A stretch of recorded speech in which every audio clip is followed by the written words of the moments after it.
like across the board, not even as like its cynical application of like defending Israel.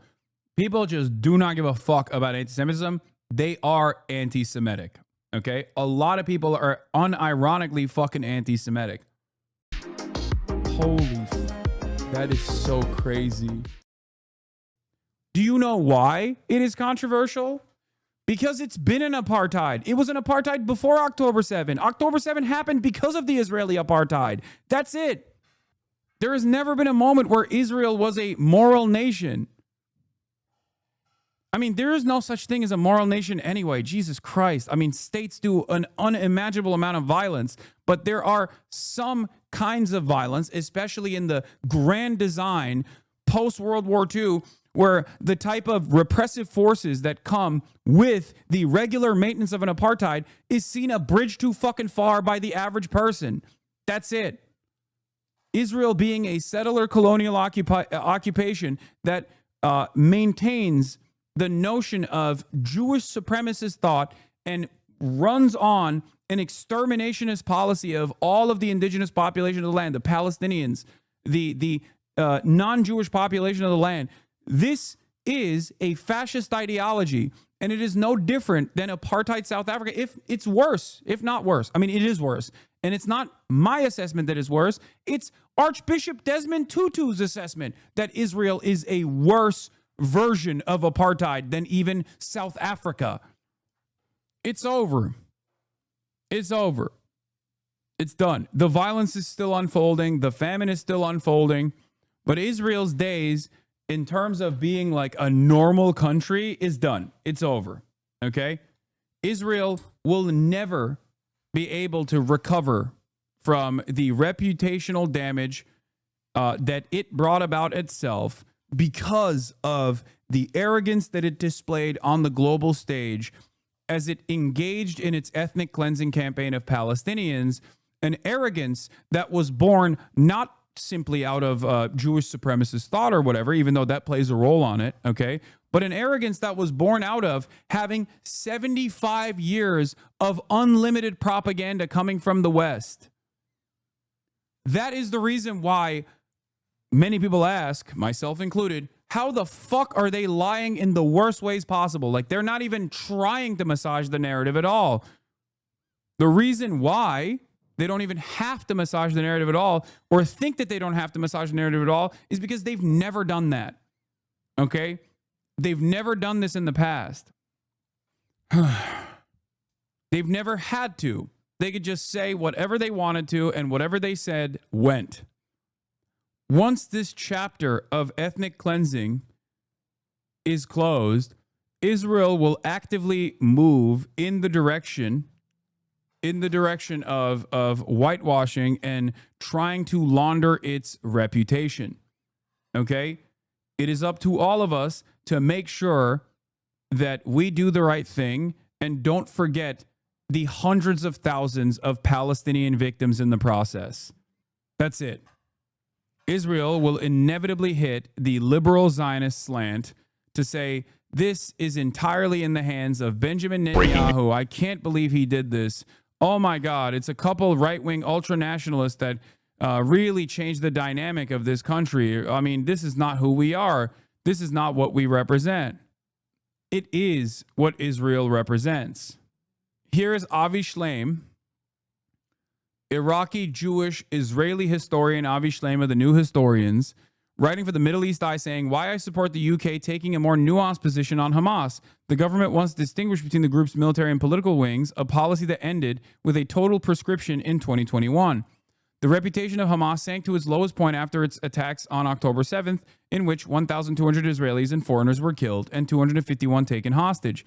In Israel, this attack provoked a tsunami of anger, strident calls for revenge, demands for ethnic cleansing of Gaza, and a national consensus in support of the total eradication of Hamas. The results have been the longest, deadliest, and most ruinous war in the history of the Arab-Israeli conflict.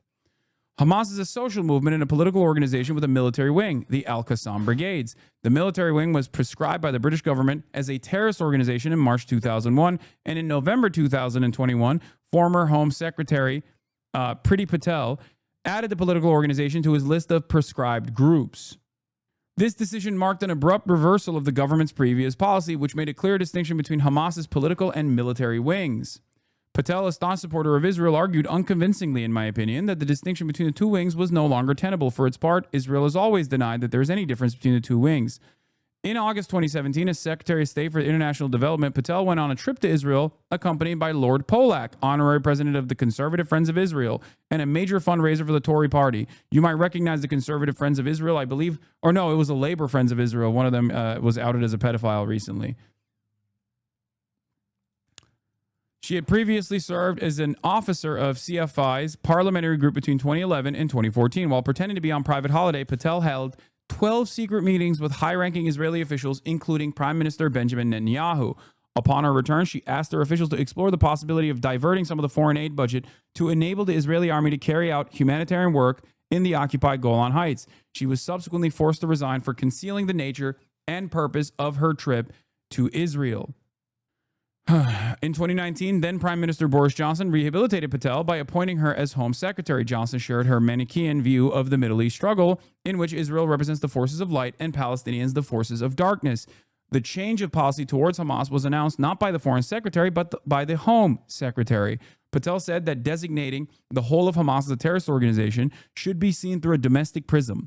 It would help to protect Jews in this country. This argument is baseless. Hamas does not carry out operations outside of Israel and the occupied Palestinian territories, and it has no presence in Britain, and it poses no threat to British Jews in this country.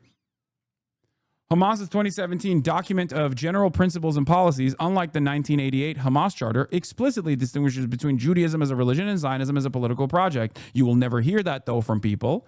Okay? They love talking about the 1988 Charter. It affirms that Hamas's conflict with Israel is due to the occupation, not religion, and states that it would accept the creation of a Palestinian state within the 1967 borders without recognizing Israel. Hamas has now instructed Riverway, a London law firm, to make an application to the Home Secretary to remove the government's designation of the movement as a prescribed terror group and recognize its legitimate role as Palestinian resistance movement engaged in the struggle for self-determination and liberation. The application is made by Mossa Abu Marzouk, the former head of Hamas's political bureau. I am among 19 experts supporting this legal filing through reports on the history and context of Palestinian dispossession. My report describes the central role played by Britain in facilitating this dispossession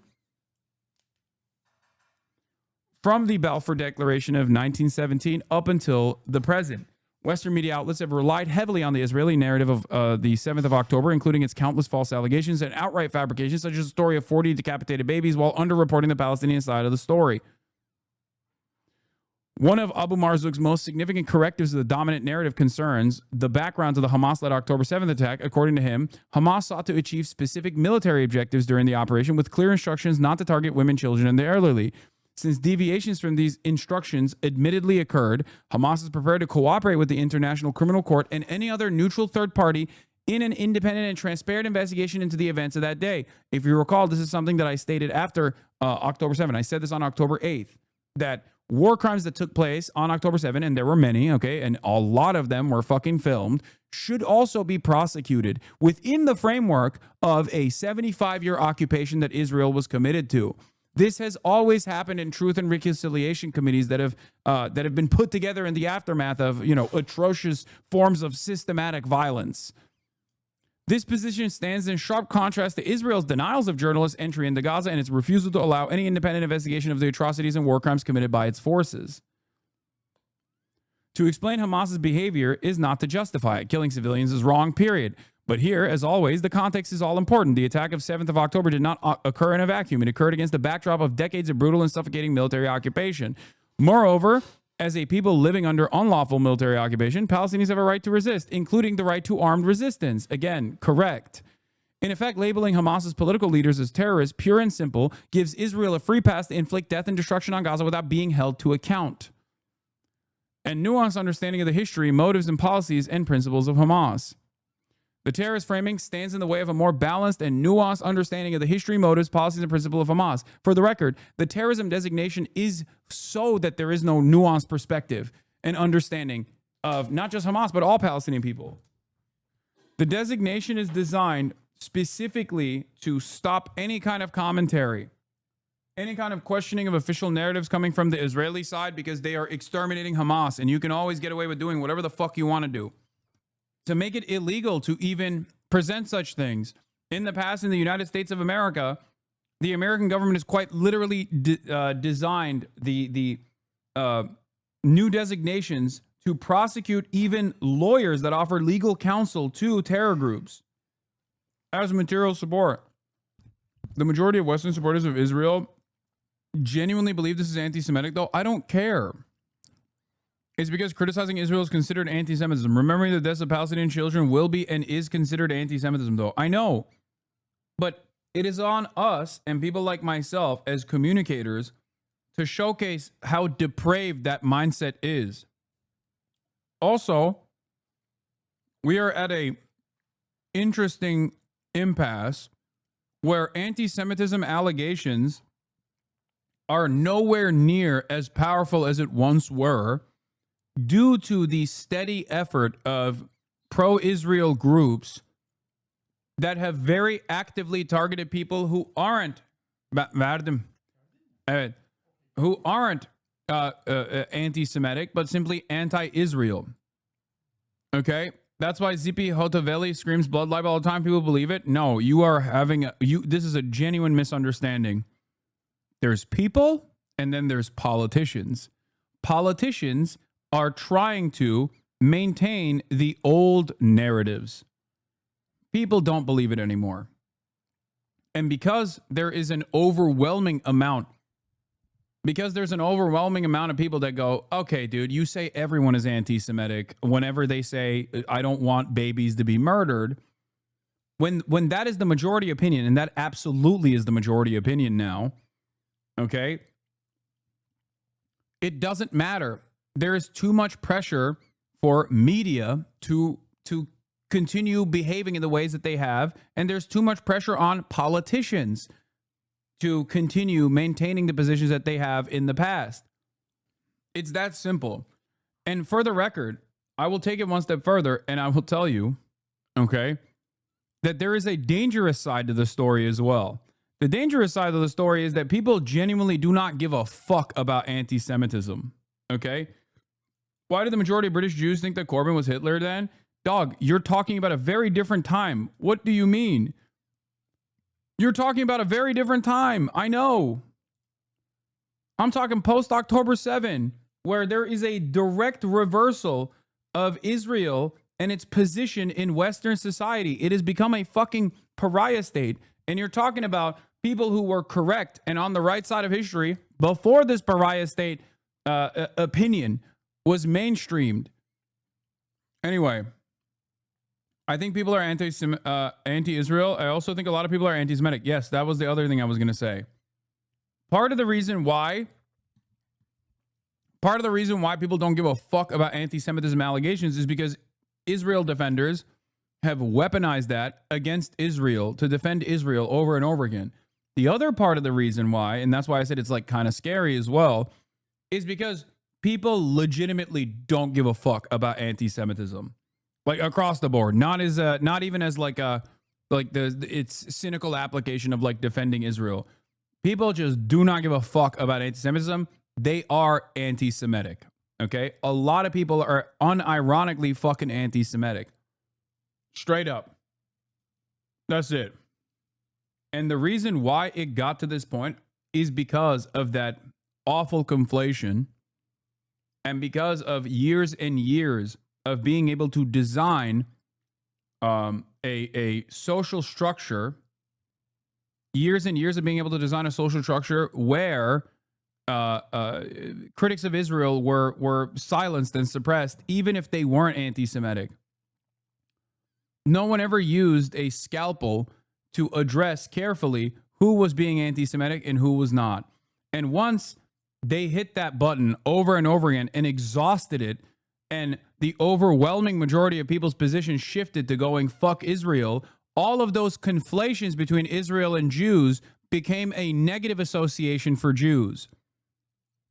This is what I've been saying for years. I've been saying this before October 7, and I've kept repeating this over and over again post October 7. If you don't distinguish between Jews in diaspora, Jews that live in the Western world, and Israel, at a certain point, people are going to learn that. People are going to learn that lesson. it is identical. It is identical to like a British Salafist running around and saying that ISIS actually represents true Islam, and that if you actually criticize ISIS's actions, you are Islamophobic. Okay? Imagine every serious institution in the media doing that comparison, but in a way where they think they're defending Jews. That's it. It's over. Terrorism designations is incredibly effective as a stopping mechanism in the West. I mean, it honestly worked on me until I started watching you. Yeah. For the record, that's the reason why.